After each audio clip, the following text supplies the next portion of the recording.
ভগবান কি ছোট ছোট প্রাণীদের মানুষের ভোজন বানানোর জন্য পাঠিয়েছেন? মাছ মাংস খাওয়া পাপ নাকি পুণ্য? পশু পাখি, ভেড়া বকরি, মাছ মুরগি এইসব প্রাণীদের খাওয়াতে মানুষের পাপ হয় নাকি পুণ্য? তো আসুন আজকের এই ভিডিওটিতে জানা যাক যে ছোট ছোট প্রাণীদের মাংস খাওয়া কতটা সঠিক আর কতটা ভুল। বন্ধুরা, আজকাল এমন মানুষদের আপনারা দেখতে পাবেন যারা মাংস খাওয়াকে সঠিক বলে দাবি করে, যারা বলে যে ঈশ্বর এসব ছোট ছোট প্রাণীদের আমাদের খাওয়ার জন্যই বানিয়েছে, এবং যদি আমরা তাদের না খাই তাহলে এগুলোর কি হবে? আবার এই পৃথিবীতে এমন অনেক মানুষ রয়েছে যারা মাংস খাওয়াকে ঘোর পাপ বলে মনে করে, মাংস খাওয়া তাদের জন্য অনেক বড় পাপের কথা। আজকের এই ভিডিওটিতে আমি এমনই কিছু জিনিস আপনাদের বোঝাবো যা থেকে এটা পরিষ্কার হয়ে যাবে যে মাংস খাওয়া কতটা সঠিক আর কতটা ভুল। বন্ধুরা, একটি রাজ্যের কথা ছিল, যে রাজ্যে একজন ধনী রাজা ছিল। তিনি অনেক বড় একটি তীর্থযাত্রায় যেতে চাচ্ছিলেন।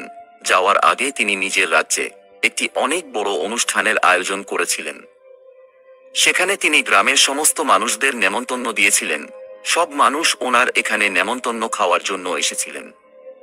সেই রাজা এটি মনে করত যে ঈশ্বর ভেড়া বকরি মাছ মুরগি ইত্যাদি প্রাণীকে আমাদের খাওয়ার জন্যই বানিয়েছেন। এই জন্য তিনি ওনার নেমন্তন্ন বাড়িতে মাছ মাংসের আয়োজন করেছিলেন, আর বাড়িতে আসা অতিথিদের মাছ মাংস ভোজন করাচ্ছিলেন। আর যারা খাওয়ার তারা খেলো, আর যারা মাছ মাংস খাওয়া পাপ বলে মনে করত তারা খেলো না। ভোজনের কার্যক্রম শেষ হলে সেই ধনী ব্যক্তি সব মানুষকে এক জায়গায় বসিয়ে সেখানে একটি বক্তৃতা দিতে শুরু করলেন। নানা প্রকারের কথা তিনি মানুষকে বলে বোঝালেন। ওই সব কথাগুলোর মধ্যে একটি কথা এটিও ছিল যে তিনি বললেন, পরমাত্মা কত না দয়ালু। তিনি অন্য নানা রকম ভোজনের সঙ্গে সঙ্গে অনেক প্রকারের ছোট বড় জীবজন্তু বানিয়েছেন যাতে আমরা তাদের খেতে পারি।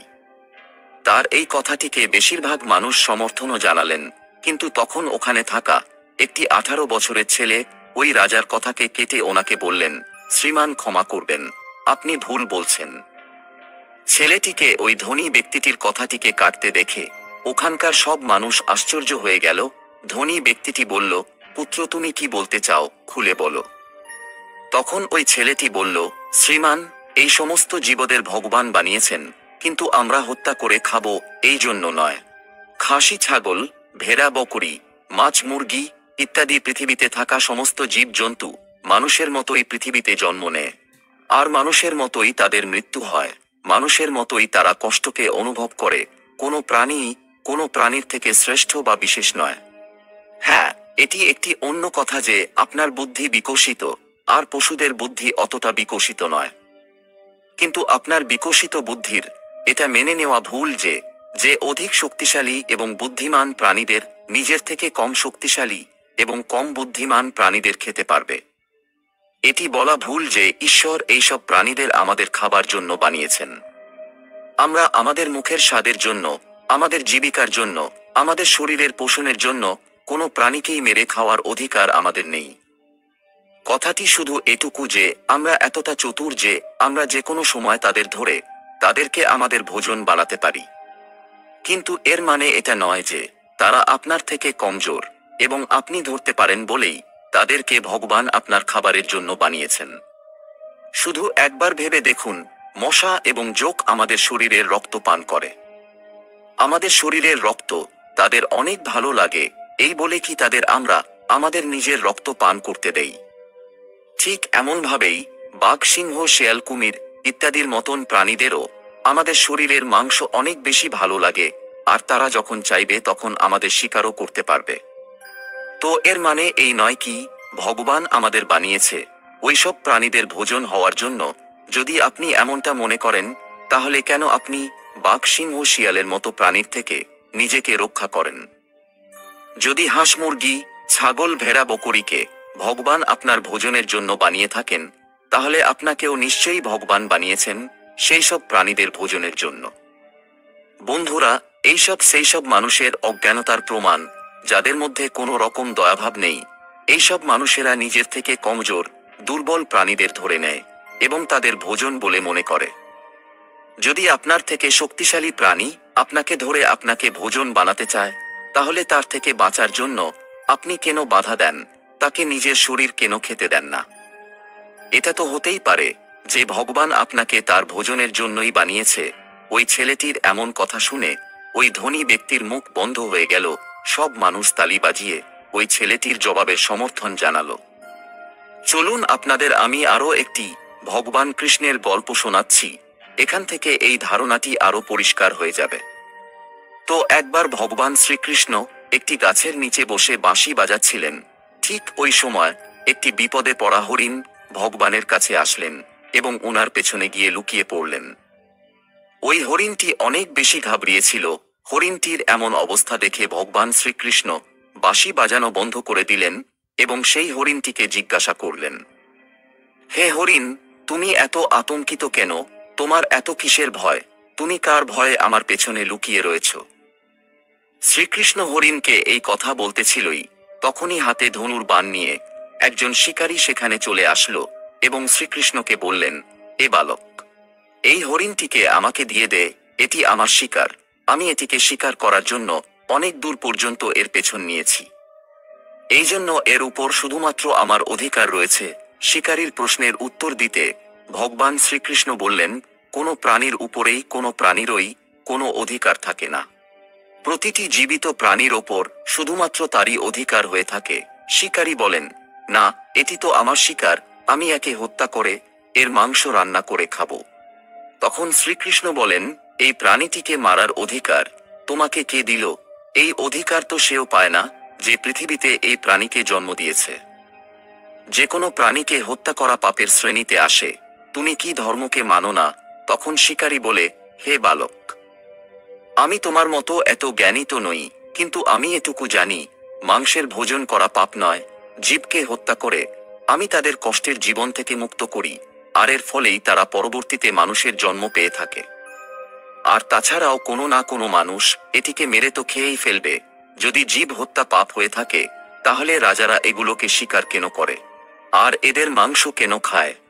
শিকারীর এমন কথা শুনে শ্রীকৃষ্ণ বুঝতে পারলেন, বিভিন্ন প্রাণীকে হত্যা করে করে বিভিন্ন প্রাণীর মাংস খেতে খেতে এনারও বুদ্ধি প্রাণীর মতোই হয়ে গেছে।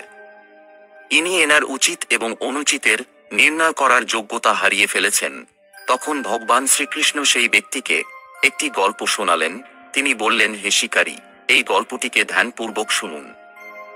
এর থেকে আপনি বুঝতে পারবেন মানুষ কেন মাংস খেয়ে থাকে আর এটিকে খাওয়া পুণ্য নাকি পাপ। একবার অনেক বড় ভয়ঙ্কর অকাল পড়েছিল। মানুষদের ফসল নষ্ট হয়ে গিয়েছিল, চারিদিকে খাদ্যাভাব দেখা দিয়েছিল। তখন সেখানকার যে রাজা ছিল, ওনার ওই কথাটির অনেক বেশি চিন্তা হলো যে মানুষের ক্ষুধার সমস্যার সমাধান কিভাবে বের করা যায়। তিনি একটি সভার আয়োজন করলেন এবং সব ব্যক্তিকে জিজ্ঞাসা করলেন, মানুষকে খাবার দেওয়ার জন্য সবথেকে সস্তা জিনিস কি হবে? রাজার এমন প্রশ্ন শুনে সভার সব ব্যক্তি ভাবনায় পড়ে গেলেন যে এর কি উত্তর দেওয়া যায়। চাল, গম, আলু, ভুট্টা ইত্যাদি ফসল ফলানোর জন্য অনেক বেশি সময় এবং পরিশ্রম লাগে। তখন ওই সভাতে একজন মাংস খাওয়ার কথা বললেন। তখন উনি ভাবলেন যে মাংসকে ভোজন এর মধ্যে যুক্ত করে দেওয়ার এটি একটি ভালো সুযোগ এসেছে। যদি রাজা একবার অনুমতি দিয়ে দেয়, তাহলে আমরা প্রাণীদের মেরে নিজের ভোজন বানাতে পারবো, নিজের ইচ্ছামত প্রাণীকে খেতে পারবো। কেউ আমাদের কখনো আটকাবে না, আর আমাদের চুরি চুরি করে মাংস খেতেও হবে না। তখন ওই ব্যক্তি রাজাকে বললেন, মহারাজ, এই ক্ষুধার সংকট থেকে বাঁচার জন্য সবথেকে ভালো বিকল্প বিভিন্ন প্রাণীর মাংস খাওয়া ছাড়া আর কোনো কিছু হতে পারে না। এটিতে ধনের খরচা অনেক বেশি কম আসবে, আর পরিশ্রমও অনেক বেশি করতে হবে না, আর আমাদের সংকটও দূর হয়ে যাবে। সবাই ওখানে বসে থাকা অন্য মানুষের এই কথাটিতে রাজি হয়ে গেল, কিন্তু সেখানে যে প্রধানমন্ত্রী ছিলেন, ওনার এই প্রস্তাবটি একেবারেই পছন্দ হলো না। উনি চুপচাপ বসেছিলেন।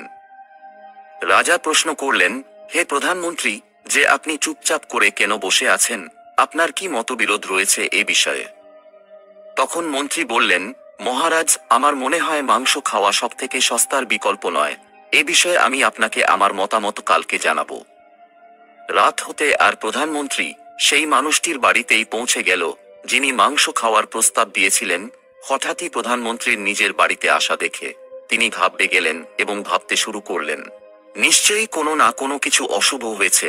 তখন মন্ত্রী বললেন, সন্ধ্যার সময় থেকে মহারাজের শরীর অনেক বেশি খারাপ হয়ে গেছে। রাজার মধ্যে কোনো অনেক বড় রোগের সংক্রমণ হয়েছে। রাজবৈদ্য বলেছেন, রাজা যদি অল্প একটু কোনো হৃষ্টপৃষ্ট এবং শক্তিশালী মানুষের মাংস খেতে পারেন, তাহলে উনি সুস্থ হয়ে উঠবেন। আর আপনি মহারাজের অনেক বিশ্বস্ত পাত্র, এই জন্য আমি আপনার কাছে এসেছি। আপনি আমাদের রাজাকে বাঁচানোর জন্য অবশ্যই অল্প একটু মাংস নিজের শরীর থেকে দিতে পারবেন। রাজা এটি মনে করেন যে আপনি এই কাজটির জন্য কখনোই মানা করবেন না। আপনি কাজটির বদলে যতটা চান ধন নিতে পারেন, শুধু অল্প একটু মাংস দিয়ে দিন। আমি আমার ধারালো তরবারি দিয়ে আপনার শরীর থেকে একটু মাংস কেটে নিচ্ছি। মন্ত্রীর এই কথা শুনে সেই ব্যক্তি অনেক স্তব্ধ হয়ে গেল, তার মুখের রং ফ্যাকাশে হয়ে গেল। সে দৌড়ে গেল এবং নিজের ঘর থেকে 1,00,000 স্বর্ণ মুদ্রা নিয়ে এসে মন্ত্রীকে দিয়ে বলল, আমাকে মাফ করুন, আপনাকে আমি আমার মাংস দিতে পারবো না। বদলে আপনি এই স্বর্ণ মুদ্রাগুলোকে নিয়ে যান এবং কারো থেকে মাংস কিনে নিয়ে রাজাকে খাইয়ে দিন। তখন মন্ত্রী বললেন, না ভাই, রাজা বিশেষভাবে আপনার মাংসই নিয়ে যাওয়ার জন্যই বলেছেন। কেননা আপনি অনেক বেশি সুস্থ সবল এবং শক্তিশালী, অল্প একটু মাংস দেওয়াতে আপনার কোনো কিছুই হবে না, বরঞ্চ রাজার প্রাণ বেঁচে যাবে। আপনি বললে আমি রাজাকে অনুরোধ করে আমার পদ খালি করিয়ে তোমাকে মন্ত্রীর পদও দিতে রাজাকে মানিয়ে নিতে পারি। দয়া করে আপনি দেরি করবেন না, অল্প একটু মাংস কেটে আমাকে দিয়ে দিন। ওই মানুষটি মন্ত্রীর পায়ে পড়ে বললেন, মন্ত্রীজি আমাকে মাফ করে দিন, এর বদলে আমি আপনাকে সবকিছু দিতে রাজি আছি, কিন্তু আমি আমার শরীরকে কেটে মাংস দিতে পারবো না। এই কথাটি বলতে আর তিনি ওখান থেকে দৌড়ে পালাতে শুরু করলেন। আপনি পালিয়ে গেলেও আপনার পরিবার কিন্তু এখানেই থাকবে। মন্ত্রী তখন ওই মানুষটিকে বললেন, নিজের প্রাণের থেকেও বড় আর কোনো কিছুই হয় না। যদি আমি না থাকি তাহলে পরিবারের কি করব? সেই ব্যক্তি বলল। মন্ত্রী বলল, আপনার এখান থেকে যাওয়ার কোনো প্রয়োজন নেই, আপনাকে মাংস দিতে হবে না। এতটুকু বলে 1,00,000 স্বর্ণ মুদ্রা নিয়ে তিনি সেখান থেকে চলে গেলেন। এরপর তার প্রাণে প্রাণ চলে আসলো। এই প্রকার সে মন্ত্রী সব মন্ত্রীদের বাড়িতে গেলেন এবং তাদের থেকে একই আগ্রহ করলেন, কিন্তু একইভাবে সবাই নাকচ করল এবং সবাই নিজের খাজনা থেকে 1,00,000 বা 2,00,000 স্বর্ণমুদ্রা দিয়ে দিল। এমনকি অনেকেই 10,00,000 পর্যন্ত স্বর্ণ মুদ্রা দিতেও রাজি ছিল, কিন্তু নিজের অল্প একটু মাংস দিতে রাজি ছিল না। মন্ত্রীজি ওই সব পয়সাকে নিয়ে নিজের বাড়িতে চলে আসলেন। তখন ওই টাকাগুলি কোটি টাকায় একত্রিত হয়ে গেছিল। পরের দিন সকালে সকাল এই সবগুলো অর্থকে নিয়ে মন্ত্রী রাজার কাছে পৌঁছে গেলেন। দেখা যাক রাজা সুস্থ আছে নাকি নেই। ওই সবগুলো টাকাকে নিয়ে রাজার কাছে আসলেন আর ওই সব স্বর্ণমুদ্রাকে রাজার কাছে দিয়ে দিলেন। ওই টাকাগুলি কোটিতে ছিল। রাজা বললেন, এইসব টাকা, এতগুলো টাকাকে নিয়ে আসলেন? তখন মন্ত্রী যে সম্পূর্ণ ঘটনাটিকে শোনালেন, যে মহারাজ, আমি একটি মিথ্যা নাটক করেছিলাম। আমি সব মন্ত্রীদের এটি বলেছিলাম, রাজার শরীর অনেক খারাপ, যদি আপনার একটু মাংস উনি খেতে পেতেন তাহলে উনি ঠিক হয়ে যাবেন।